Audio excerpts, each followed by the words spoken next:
So when LeBron broke Kareem's all-time scoring record, I saw a lot of people saying he was basically by default the best scorer of all time. And I just don't think that's true for many reasons. I still think Jordan is the best scorer of all time. If Kareem and Karl Malone both had more points than Jordan, why did most people consider Jordan still the best scorer? And now LeBron passes them, and he's all of a sudden the best scorer. It did make sense. So I was looking at Jordan's scoring totals, and I found a lot of interesting stuff. A lot of really, really interesting stuff that I think just adds to his case of being the best scorer of all time. So I wanted to share this stuff with you guys because I thought it was really, really cool. So Jordan's career is a little choppy because he got hurt his second year. He retired for a year, then came back very late in the 95 season. So it's not as straightforward as, LeBron's career or Kareem's career, Karl Malone, anyone. But I still looked at his seasons with the Bulls for the most part, and I found a lot of interesting things compared to other all-time great scorers like LeBron. So I'm going to try to put up some stats as best I could, but I got to break out the paper here because there's a lot of big numbers to write down. So in Jordan's 13 seasons with the Bulls, he scored 29,277 points, and that includes his second year when he got hurt and the 95 season, which he came back late and only played 17 games or whatever that was. So 29,277 points in 13 years is more than Kevin Durant, Shaquille O'Neal, Carmelo Anthony have in their entire careers. KD, to me, is probably a top 3 scorer ever. And MJ, in 13 years, 2 of which were shortened, has more points than him. That is, to me, really incredible. In his 11 full seasons with the Bulls, excluding those 2 shortened years, he has 28,412 points. And that's more than Carmelo Anthony still, Hakeem Olajuwon, George Gervin, Oscar Robertson, Dominique Wilkins, Paul Pierce, James Harden, Kevin Garnett, Tim Duncan, Steph Curry.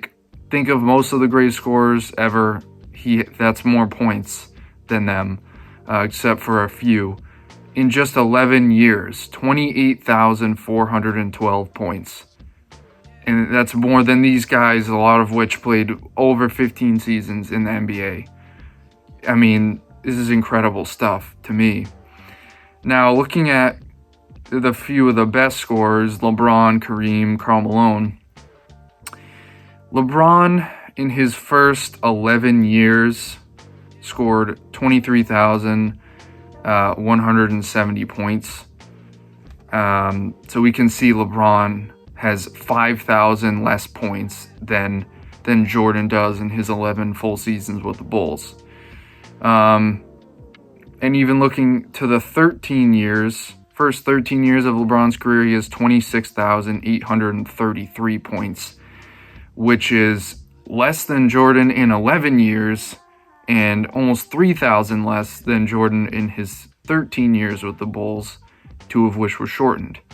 And if you take out the last 2 of those 13 years for LeBron's scoring total and replace it with 2 better seasons in his career, he still only has 27,375 points.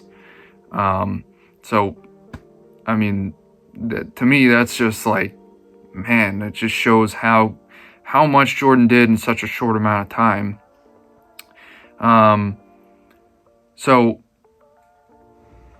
So now looking at Kareem, there's a lot on this paper here. Kareem's first 11 years, he scored 24,175 points. So really not even close to Jordan. His first 13 years, he scored 28,088 points. Still less than Jordan in 11 full seasons with the Bulls, and less than the 13 years, including the 2 shortened seasons. Karl Malone, in his first 11 years, scored 23,343 points. Way less. In his first 13 years, he scored 27,776 782 points, still less than Jordan in his 11 full seasons. So, and if you wanted to look at Karl Malone's 13 best years, I excluded his first 2 seasons and the lockout season in 99, he scored 28,773 points. Again, less than Jordan in his 13 years with 2 shortened seasons. So, I mean, it's just incredible stuff from Jordan. You can see even the best scorers, Kareem, Karl Malone, LeBron, the top 3. Jordan really blows them out of the water. It's not that close. And one more thing, in Jordan's 10 years after his rookie season, so just 10 straight years, including the 2 seasons in which he was hurt and came back from retirement, he had 22,176 points. LeBron, in his 10 seasons after his rookie year, because he had a lower total his rookie year, 21,516 points. So basically in 8 full seasons, Jordan had more points than LeBron did in his 10 best scoring years of his career. Those were the early days in Cleveland. He had his scoring title, a couple 30 point per game seasons. Jordan still has more in 10 years, 2 of which were shortened. If you exclude the 2 shortened seasons and add in his 97 and 98 years, so it would be his first 10 full seasons after his rookie year, he has 26,099 points. So way more than LeBron. It's not even close. So I'm sorry to put all these big numbers on you, but the point is, no matter which way you slice it for really any player, Jordan is going to have more points in a shorter amount of time or the same amount of time than LeBron, Kareem, Karl Malone. And he's going to have more points in 11 years than some of the best scorers of all time. So this stuff to me is further proof of why he is the best scorer of all time. So I want to do a quick couple hypotheticals just because they're fun. So like I said, Jordan in his 11 full seasons with the Bulls scored 28,412 points. He averaged 2,583 points per season in those years. I could have showed you that it was more on average than LeBron by several hundred, but you get the point there.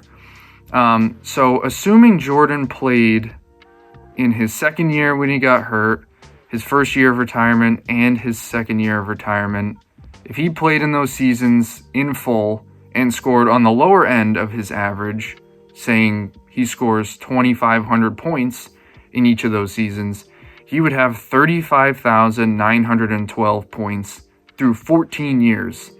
So that's almost as many as Karl Malone in his 19-year career.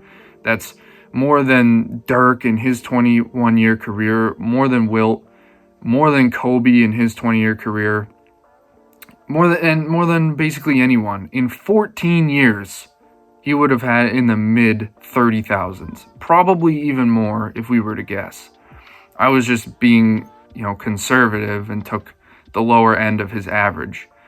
And assuming he doesn't retire right after the 98 year, and he plays 3 more seasons, averaging 1,800 points per season, which is low for him. He probably would have scored more than that, at least 1 or 2 years.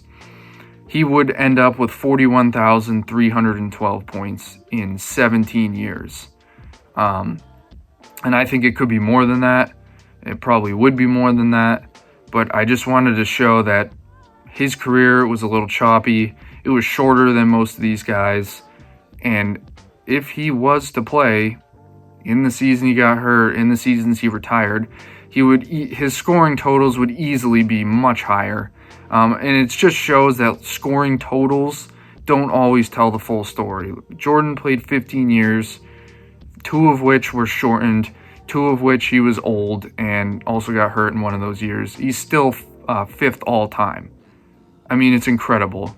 But I just wanted to share this stuff. I'm sorry to throw so much at you, but I mean, look at this for yourself. It's really, really interesting stuff. And it just furthers the case of why Jordan is the greatest scorer of all time. just setting aside the 30 points per game for his career, most all time, 10 scoring titles, most all time, most points per game in the playoffs. Like, we know all this stuff. I wanted to take a different approach to it and show you why I think it just furthers his case as the GOAT scorer. So let me know what you guys think. Who do you think the GOAT scorer is? Who's your top 5 scorers of all time? And what do you think of this stuff? I mean, I thought it was very interesting, and I hope you do too. So thank you very much for watching, and I'll see you next time.